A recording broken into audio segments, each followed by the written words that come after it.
Assalamualaikum warahmatullahi wabarakatuh. Bertemu lagi sama saya Henry Suhendi SPD. Kali ini di pelajaran bahasa Indonesia kita akan membahas tentang teks debat. Materi teks debat ini kita kupas tuntas secara jelas seperti apa sih teks debat itu. Mari kita belajar bersama-sama. Semangat untuk belajar. Yuk. Debat adalah proses saling bertukar pendapat untuk membahas suatu isu dengan masing-masing pihak yang berdebat memberi alasan. Apabila perlu, ditambah dengan informasi, bukti, dan data untuk mempertahankan pendapat masing-masing. Hasil debat biasanya menghasilkan sudut pandang baru yang bisa diterima kedua belah pihak. Unsur-unsur debat. Yang pertama, mosi. Mosi adalah hal atau topik yang diperdebatkan. Adanya mosi sangat penting karena di dalam sebuah debat terdapat pihak pro dan kontra. Di sini ada beberapa contoh mosi. Contohnya yang pertama, ujian nasional tidak dapat dijadikan tolak ukur kemampuan siswa. Di dalam perdebatan nanti akan membentuk tim pro dan tim kontra. Tim pro akan setuju dengan pendapat ini dan akan memberikan sebuah alasan yang mendukung dengan mosi. Begitupun sebaliknya, dengan tim kontra akan menolak mosi ini dengan memberikan alasan-alasan yang menolak tentang mosi tersebut. Unsur yang kedua, tim afirmasi. Tim afirmasi atau tim pro adalah tim yang setuju terhadap hal yang diperdebatkan atau mosi. Debat harus memiliki pihak pro atau pihak afirmasi yang setuju terhadap mosi yang telah diberikan. Pihak pro akan memberikan pidatonya terlebih dahulu mengenai alasan mengapa mendukung pernyataan di dalam mosi. Dan yang ketiga, tim oposisi. Tim oposisi adalah pihak yang tidak setuju atau menentang mosi yang diberikan, dan pihak oposisi akan menyanggah pernyataan dari pihak afirmasi.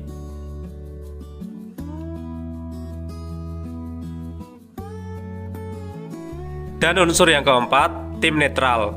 Tim netral adalah pihak yang memberikan dua sisi baik dukungan ataupun sanggahan terhadap mosi. Maksudnya pihak ini tidak menaruh dukungan dan tidak condong terhadap salah satu pihak.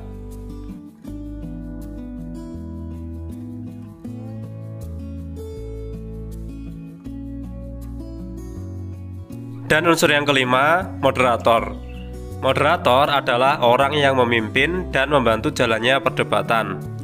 Dalam debat harus ada moderator yang bertugas memimpin dan mengatur jalannya debat. Tata tertib debat memperkenalkan masing-masing pihak dan menyampaikan mosi akan dilakukan oleh moderator.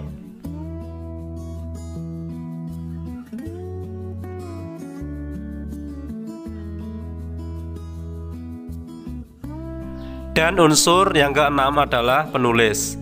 Penulis atau notulen adalah orang yang menulis kesimpulan suatu debat.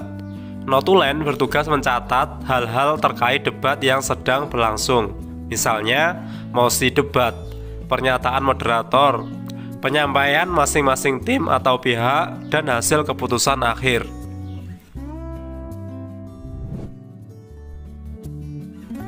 Adapun fungsi dan manfaat debat, yang pertama, untuk melatih mental dan keberanian. Yang kedua, untuk meningkatkan kemampuan solutif. Yang ketiga, untuk memantapkan pemahaman konsep. Dan yang keempat, untuk melatih sikap kritis. Tujuan debat yang pertama, melatih keberanian mengemukakan pendapat. Yang kedua, melatih mematahkan pendapat lawan. Yang ketiga, meningkatkan kemampuan merespon suatu masalah. Yang keempat, memantapkan pemahaman konsep seseorang terhadap materi atau pelajaran yang telah diberikan. Yang kelima, melatih seseorang untuk bersikap kritis terhadap semua teori yang sudah diberikan. Adapun struktur debat, yang pertama pengenalan. Pada tahap pengenalan, setiap tim, baik tim afirmasi dan tim oposisi dan tim netral memperkenalkan diri. Yang kedua, penyampaian argumentasi. Pada penyampaian argumentasi ini, setiap tim menyampaikan argumentasi terhadap topik yang dimulai dari tim afirmasi, kemudian tim oposisi, dan diakhiri dengan tim netral. Dan yang ketiga, debat. Pada debat, setiap tim mengomentari setiap argumen dari tim lain. Dan yang keempat, simpulan. Pada simpulan, setiap tim memberikan ungkapan penutup terhadap pernyataan topik sesuai dengan posisinya. Dan yang kelima, keputusan. Keputusan debat diambil dari hasil voting, resolusi, dan sebagainya. Adapun kaidah kebahasaan debat, yang pertama, kaidah bahasa Indonesia yang digunakan harus benar sesuai dengan kaidah bahasa baku, baik kaidah tata ejaan maupun tata bahasa. Yang kedua, ide yang diungkapkan harus benar sesuai dengan fakta dan dapat diterima akal sehat atau logis, tepat, padat, hanya memiliki satu makna, langsung menuju sasaran, runtut, dan sistematis. Dan yang ketiga, kata yang dipilih memiliki makna sebenarnya atau denotatif.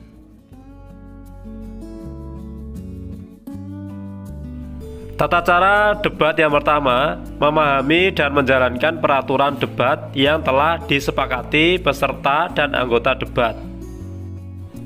Yang kedua, sebaiknya pertanyaan yang diajukan disampaikan dengan profesional, tidak menghina, menguji, maupun merendahkan lawan. Pertanyaan juga tidak boleh menyerang lawan secara pribadi, tapi fokus ke permasalahan yang sedang dibahas. Berikutnya, ajukan argumen dengan analisis yang kritis, masuk akal, runtut, jelas, dan tidak terbata-bata.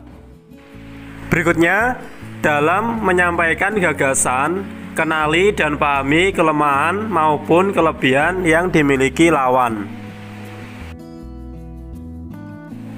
Argumen yang disampaikan tidak perlu terlalu banyak, karena waktu yang terbatas.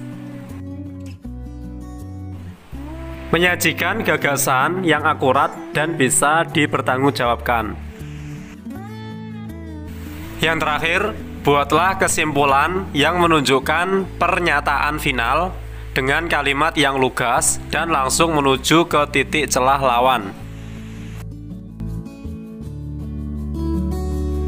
Demikian pembelajaran bahasa Indonesia materi tentang teks debat. Mudah-mudahan bermanfaat dan tetap semangat belajar dan terus belajar. Wassalamualaikum.